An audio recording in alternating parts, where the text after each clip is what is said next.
Hey guys, and welcome back to another video. In today's video, we're going to be taking a look at set 7166. This is the Imperial Shuttle back all the way from 2001. It's a really cool retro set.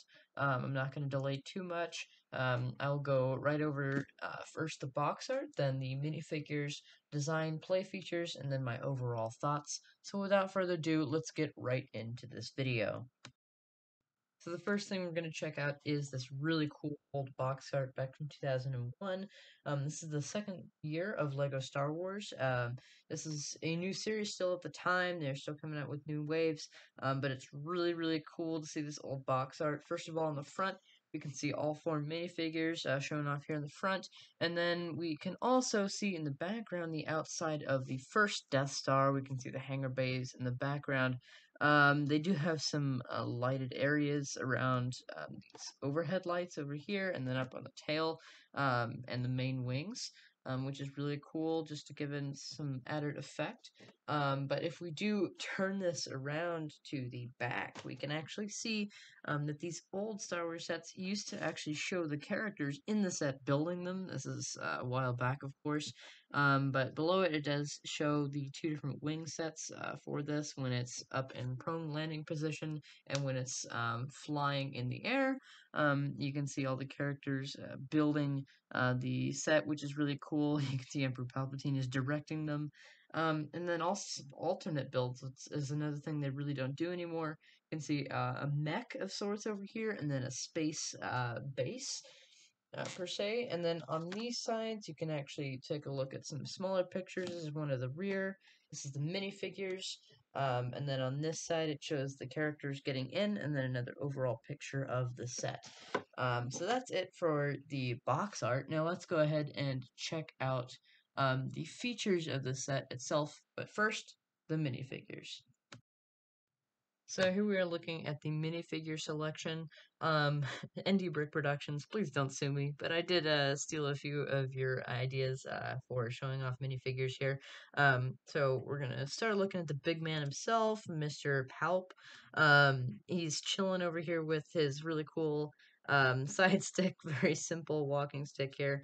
You'll notice, he does actually have a yellow skin tone. I'm just gonna keep rolling, guys. Ignore that even happened.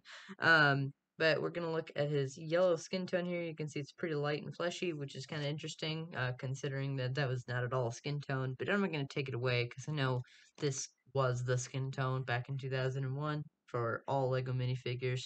But if we do look, he's got a pretty simple print here. No leg printing, no back printing, just very simple. His scrunched up face there, and then if we spin it around, he's got a really stiff cape on the back as well. But there's nothing really too special about this minifig. Now let's take a look at the Emperor's Guards. So the Emperor Guards here are, pretty plain, pretty basic, but they looked really cool, especially for the time with that new molded headpiece over the black studded head. They do come with a black spear. There are two of them in this set, as you probably saw at the beginning. No leg printing, no back printing, just a very simple cloth on the side. And again, the steel cape up there, and there's obviously no face printing either. So an extremely simple figure, but then again, it does work for what they're trying to accomplish, and it looks quite impressive. So let's move on to the final figure in the set, which is the Imperial Officer. The Imperial Officer here is, again, very rudimentary and simple. You can tell he has such simple printing on his torso. You can barely even tell that there is printing. There's really nothing interesting about this figure whatsoever. He even blends into the back. Just a very simple yellow face, just the classic Lego standard face. Very basic front printing with a small utility belt pocket, and that's about it. No back printing, no leg printing, just that basic Lego yellow set face with a simple black cap on the top. This guy has got to get an award for the most simple minifigure Lego has ever made for Star Wars. I mean, this is so streamlined and simple. It's almost crazy to think that they actually pulled this off as an Imperial officer, but then again, this was 20 years ago, so I can't rat on it too much. But let's go ahead and look at the set itself and some of the design and play features. Alright, now let's take a look at some of the play features and design features of the set. This is extremely rudimentary for its time. It was very, very simple. There's only a few play features I even have to go over for here. It's got some regular sticks sticking out of the front that are supposed to represent cannons. There's no fire feature or anything like that on this set. The cockpit does release out from the front, and you can take a minifigure and place him inside the ship itself. Grab him and just sit him in here. It's extremely simple. He has nothing to grab onto. There's no seat or anything. You just sit him right in there. Again, very crude, simple, something I'll say a lot. The main hull itself does not have any side access panels, but there is a access panel in the back. If you lower that down, it is pretty smooth, and you can pull this panel out, which can not only hold the spears for Emperor Palpatine's guards, but also Emperor Palpatine himself and his guards. So you can set him in here. You can take the two spears and stick them in the sides like this. You can set them down inside. And the interesting thing is they barely even show that you can put both of these guys in here. They don't even show it in the instruction manual, but you can fit everybody in here all in a party. Alright, there they are all chilling on their plaque here.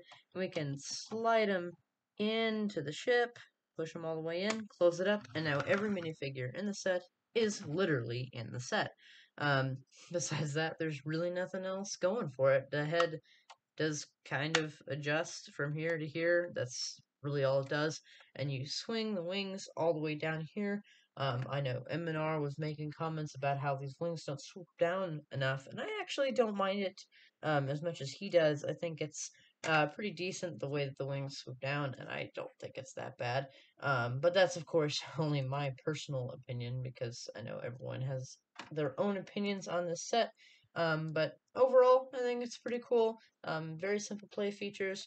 Another thing I've already mentioned that I'm going to mention too, please do not pick this up from the top because that breaks off so easily. Not even the entire wing broke off when I pulled it.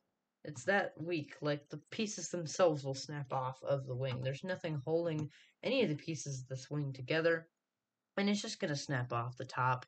If you again look at the back, you can see there's some simple blue grid pieces on the top. There's a tiny little gun turret, if you can even call it that. It's so simple. Here at the back, you know, it's not super exciting as far as design features. You know, covering up studs or even not leaving holes. You can see big gaping holes at the side of the doors. It doesn't cover everything up. The landing gears. Um, I am not going to hold this against because I know this is 20 years ago, but the landing gear here, I'm going to pull all three of these off, lay it up, because you can lay the whole thing off without the landing gear, are literally tables. They're table pieces, and that's what they stick on the bottom. You just put them in the spot that you'd like for the landing gear, though they do tell you where to put the studs. You know, you can really place them anywhere. That was just one of my landing gear running away, as you probably heard in the audio.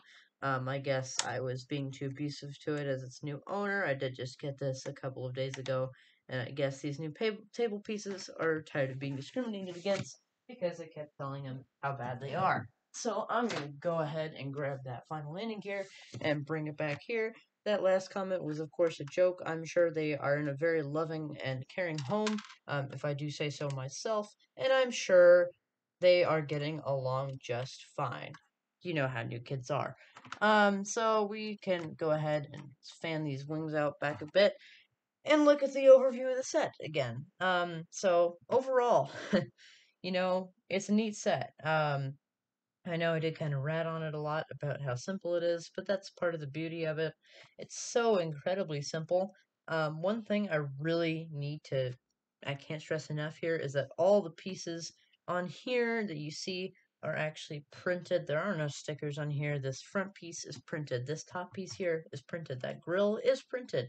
And that's pretty cool. Even though there's only three elements here, they're all printed pieces, and that means a lot to me as a Lego fan because I'm sure all of you can relate that putting on stickers the wrong way can totally ruin a set's value and also the way you look at it for the rest of your life.